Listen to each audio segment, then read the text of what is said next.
جمال الوجود بذكر الإله وتصفو الحياة بنور هدى وتطرب نفس له طاعة ويبلغ سعد إلى منتهى. Kemudian sekalian saya muliakan, yang ketiganya seperti yang tadi saya sampaikan, ini yang paling panjang, an yurabbi tarbiyatan hasanah. Anak tersebut dididik dengan didikan yang baik. Didikan yang baik yang seperti apa? Sekalian saya muliakan, didikan yang baik nih, saya udah nulisin nih. Ada 9 hal yang harus dilakukan oleh para orang tua, dan ada 11 hal yang tidak boleh dilakukan oleh orang tua. Yang pertama, yang perlu untuk kamu lakukan untuk mendidik anak-anakmu. Yang pertama, tanamkan keimanan dalam diri anak-anak. Ini nomor 1 dan yang paling utama. Kenalkan anak kepada Allah. Enggak usah dikenalkan sama dirimu banyak-banyak. Tenang aja, anak tuh kalau kenal sama Allah bakalan ngerti bagaimana memperlakukan orang tua. Sebab Allah sudah berpesan kepada semua manusia untuk baik sama orang tuanya. Pernah nggak dapetin ulama Masya Allah tapi durhaka sama orang tua? Nggak ada. Tapi pernah nggak dapetin orang kaya durhaka sama orang tua? Banyak gitu, ada. Ini yang ngomong nggak kaya pasti nih. Pernah nggak dapetin orang miskin durhaka sama orang tua? Ada tuh. Ya Allah. Teman-teman sekalian saya muliakan. Jadi tuh kaya miskin ada yang durhaka, tapi orang yang ngerti sama Allah Subhanahu Wa Taala nggak ada yang durhaka sama orang tuanya. Itu artinya apa? Artinya kamu tuh kalau sama anak-anak enggak harus menjadikan mereka kaya, enggak harus menjadikan mereka jadi pejabat, jadi orang hebat, jadi orang sukses secara duniawi. Akan tetapi kamu perlu untuk mengenalkan anakmu kepada Allah Subhanahu Wa Taala sebagai sebab anak kalau udah kenal sama Allah Subhanahu Wa Taala pasti bakal ngerti bagaimana memperlakukan orang tuanya. Maka teman-teman sekalian, kita belajar dari azan. Anak tuh begitu lahir sama Allah diperintahkan untuk diazanin. Ya kan ya? Saudara sekalian, ada orang nanya sama saya di majelis nih, zaman berapa tahun yang lalu ya? Ini musim viral nih. Berapa tahun yang lalu? Katanya ada seorang ustadz bilang anak tuh kalau lahir nggak usah diazanin, nggak usah dikomatin. Pernah dengar nggak? Nggak pernah dengar. Alhamdulillah. Sepertinya Allah memang menjagamu dari mendengar hal-hal yang nggak perlu buat didengar. Teman-teman sekalian, jadi ada seorang ustadz, saya sih nggak peduli gelarnya, nggak peduli pangkatnya dari sekolah ya, gelar-gelar itu ya, apapun aja. Tapi kalau menyampaikan sesuatu yang tidak sesuai dengan syariat, kita menganggapnya sebagai bukan orang pandai, betul? Sehingga sekalian saya muliakan, dia bilang nggak usah anak lahir diadanin dikomatin. Ngapain? Hadisnya dhaif. Katanya nih, jadi yang perlu anak kalau lahir gitu aja, kayak kucing gitu. Enggak, dia bilang perlu buat disyahadatin.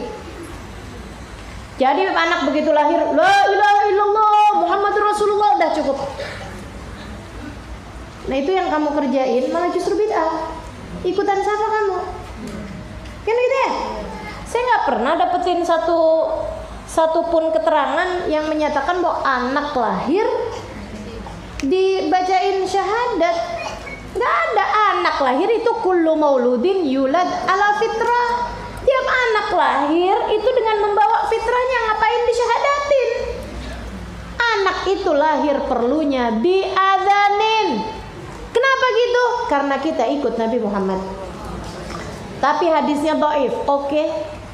Hadis dhaif itu kan bukan berarti nggak benar. Sebab teman-teman sekalian, hadisnya walaupun dalam sanadnya ada dhaif, tapi diamalkan, dikuatkan dengan pengamalan para sahabat. dikuatkan dengan pengamalan dari sahabat ke tabiin, tabiin ke tabiin, tabiin, tabiin, tabiin, terus ke generasi demi generasi.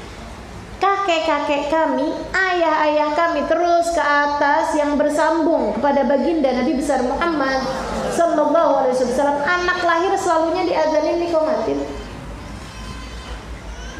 Jadi teman-teman saya sekalian, gak usah ragu-ragu. Amalan ini berlanjut kok.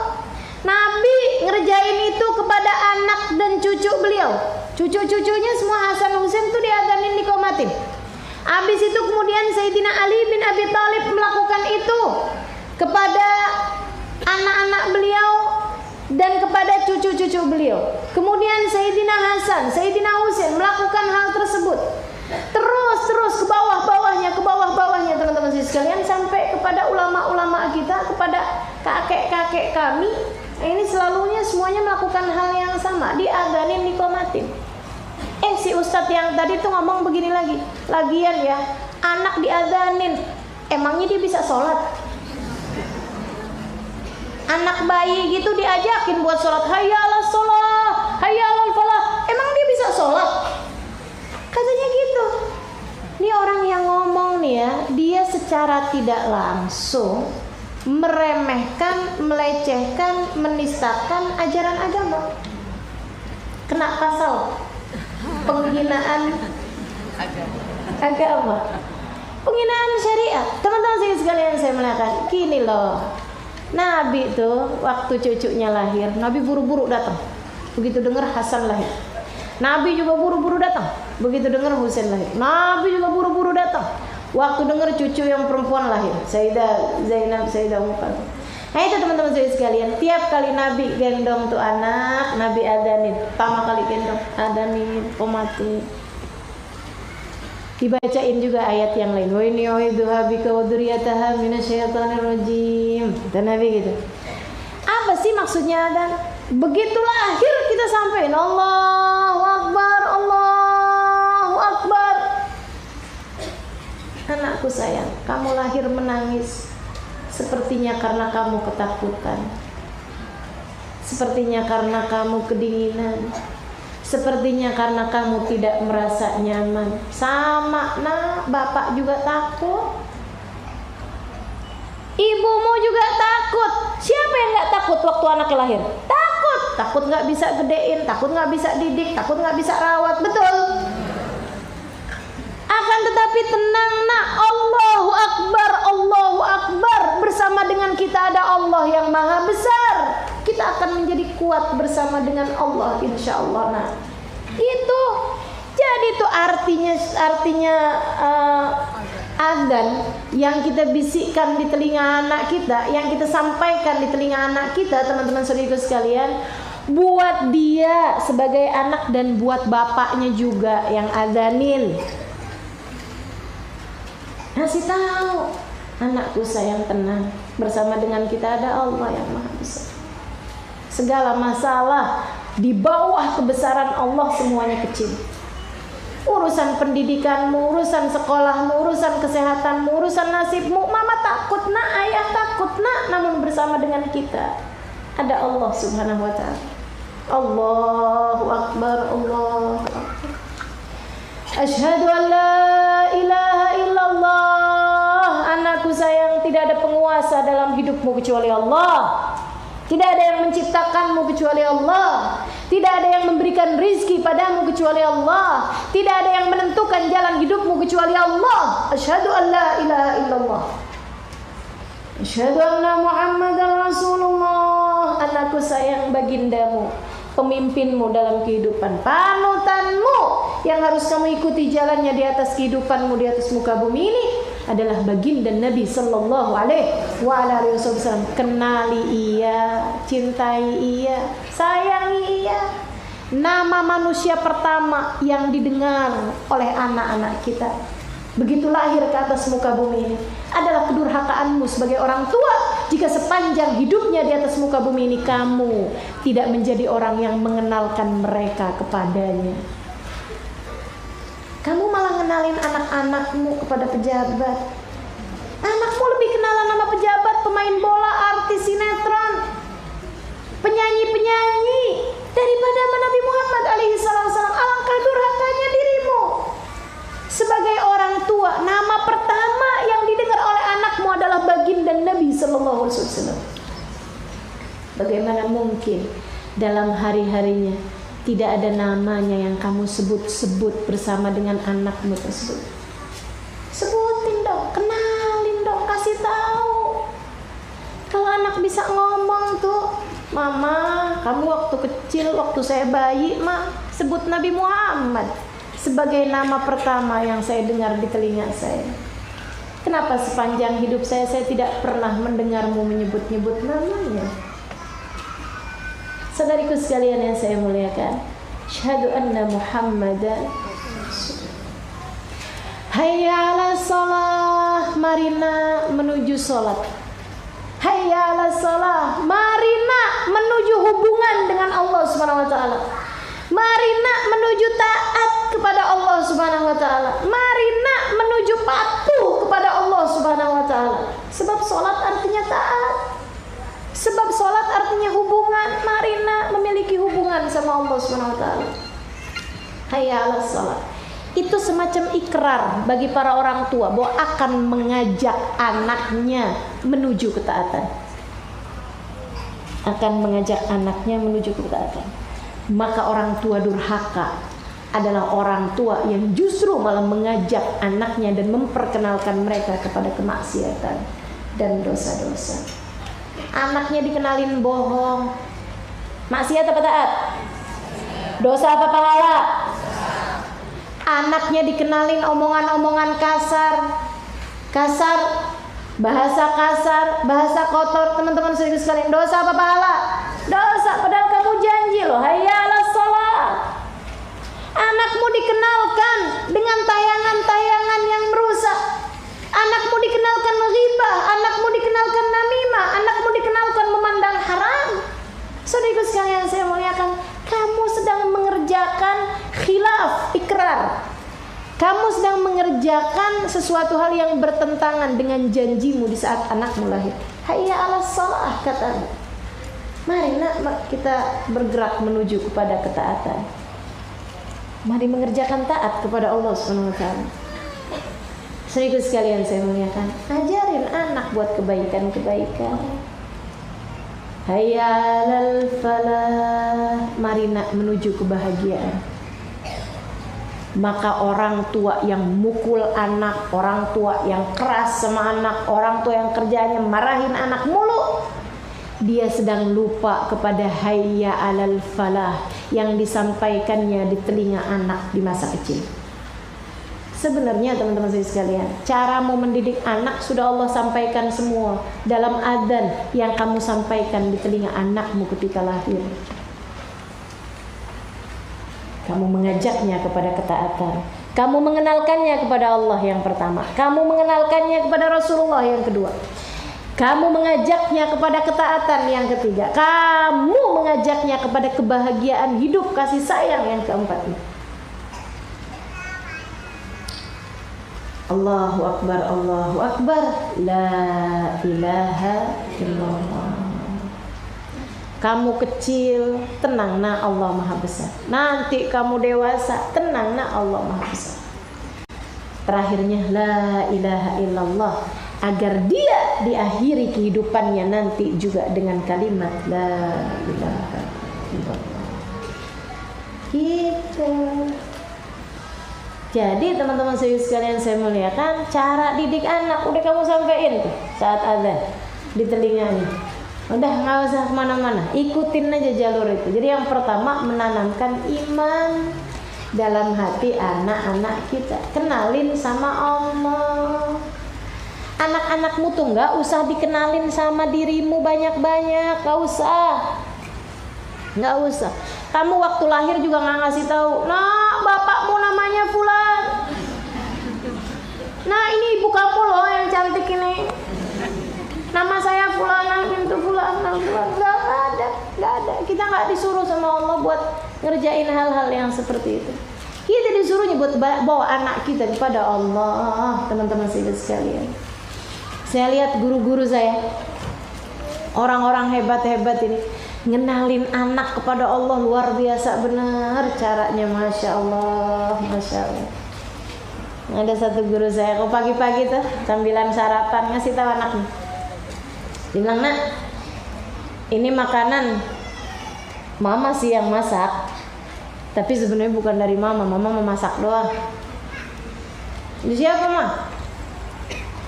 Dari bapak, dari ayah mah. Kan ayah yang cari duitnya. Oh enggak, ayah mah cari duit doang. Bukan dari ayah, bukan dari mama. Dari siapa? Dari Allah, nah. Gitu. Mama cuma tinggal iniin doang. Rezekinya gampang datang pada mama tinggal masak. Tapi semua rezekinya dari Allah. Ini beras nih nak nih, kalau Allah nggak menumbuhkannya di atas muka bumi ini, kita nggak bakalan bisa makan. Ini airnya nih nak, kalau Allah nggak turunkan hujan, nggak sumberkan dari tanah, dari mana kita bisa dapat air? Ini nih nak, ikan nih nak nih, kalau Allah tidak menghidupkannya di dalam lautan-lautan kita, nggak akan bisa terhidang di meja makan kita. Ini nak, sambal nih nak, kalau cabenya nggak di kenalin anak sama cabe ya. Ya Allah. Jadi teman-teman sekalian, semuanya dari Allah Subhanahu wa taala. Apa yang darimu? Apa yang benar-benar darimu? Enggak ada. Dari Allah semuanya. Kita bilangin, nak, ini rezeki dari Allah. Allah mau lihat bagaimana caramu bersyukur atas rezeki tersebut. Jangan enggak dihabisin. Kalau ngambil jangan banyak-banyak makanya. Kan begitu ya? Nah itu. Kita kenalin mereka sama Allah, bahkan dari meja-meja makan kita, teman-teman sekalian. Yang kebanyakannya kan nggak gitu, kebalik-balik. Habisin, mama udah susah-susah masaknya. Ini ibu-ibu saya tahu yang ketawa kenapa. Rasa praktek nyata kehidupanmu kan. Kamu lupa mengenalkan anak kepada Allah. Kamu seringnya mengenalkan anak kepada dirimu sendiri. Nah ini salah fatal teman-teman sekalian. Biarkan anak mengenal Allah Tuhan. Jadi kalau anak mau minta apa-apaan, bilang sama mereka, mama gak bisa ngasih, ayah gak bisa ngasih, siapapun gak ada yang bisa ngasih. Yang bisa ngasih cuma Allah. Doa, nak, minta sama Allah. Nanti Allah akan mudahkan mama, ayah atau siapapun untuk mendatangkan hajatmu. Gitu. Kenalkan anak kepada Allah, teman-teman sekalian saya muliakan. Kenalkan anak kepada Allah. Kenalkan anak kepada bagindanya Rasulullah SAW. Anak pulang nangis, kenapa nak? Tadi disakiti, tadi dibully, tadi dipukul, tadi ditonjok sama teman, misalnya kayak gitu kan? Kita bilangin, ya ampun nak, mama jadi ingat teman Nabi nak. Nabi dulu digituin nak, lebih malah, lebih. Nabi tuh nak pernah nak begini, ceritain sama mereka. Biar mereka tahu apa yang harus mereka lakukan dalam kehidupan di atas muka bumi ini. Gitu, teman-teman sekalian. Nabi nak waktu diginiin, Nabi begini. Nabi nak waktu diginiin, Nabi begini. Gitu, teman-teman sekalian. Biar mereka paham tentang siapa yang seharusnya jadi panutan dalam kehidupan ini. Sehingga akhirnya tidak ada acara siapa yang dijahatin bakalan jahatin. Kalau panutannya Nabi Muhammad SAW, nggak akan keluar teori orang jahat adalah orang baik yang disakiti. Jahat mah jahat aja, ya kan ya?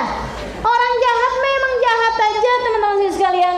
Orang baik mau dijahatin kayak apaan juga bakalan baik aja. Nabi Muhammad emang gak pernah dijahatin orang. Banyak segala macam jenis pembulian, segala macam jenis kesakitan, segala macam jenis penderitaan pernah dialami Nabi Muhammad alaihissalam. Tapi apakah Nabi Muhammad menderita kemudian menjadi orang jahat? Tidak. Bahkan apakah Nabi Muhammad menderita? Tidak. Nabi Muhammad adalah manusia yang paling bahagia. Makanya sampai Allah SWT bilang, ihdinas siratal mustaqim siratal ladina an'amta alaihim. Nabi Muhammad itu orang yang paling banyak dikaruniai sama Allah SWT. Orang yang hidupnya paling bahagia, baginda Nabi SAW. Maka kenalkan anak kepada Nabi Muhammad, gak usah dikenalin sama joker. Emang saya gak baca berita. Ustazah nonton ya? Enggak. Saya tuh sampai sekarang ya alhamdulillah tahadusan binikmah, saya nggak pernah masuk yang namanya bioskop. Seumur hidup sampai sekarang. Dan belum punya juga keinginan. Tapi nggak tahu kalau ada yang bayarin. Nggak kepengen ya masuk bioskop ya Allah. Jadi teman-teman saya sekalian saya muliakan, tuh yang pertama kali kamu harus lakukan, tanamkan keimanan. Biarkan anak dekat sama Allah, biarkan anak merasakan kehadiran Allah, biarkan anak kenal sama bagindanya Nabi besar Muhammad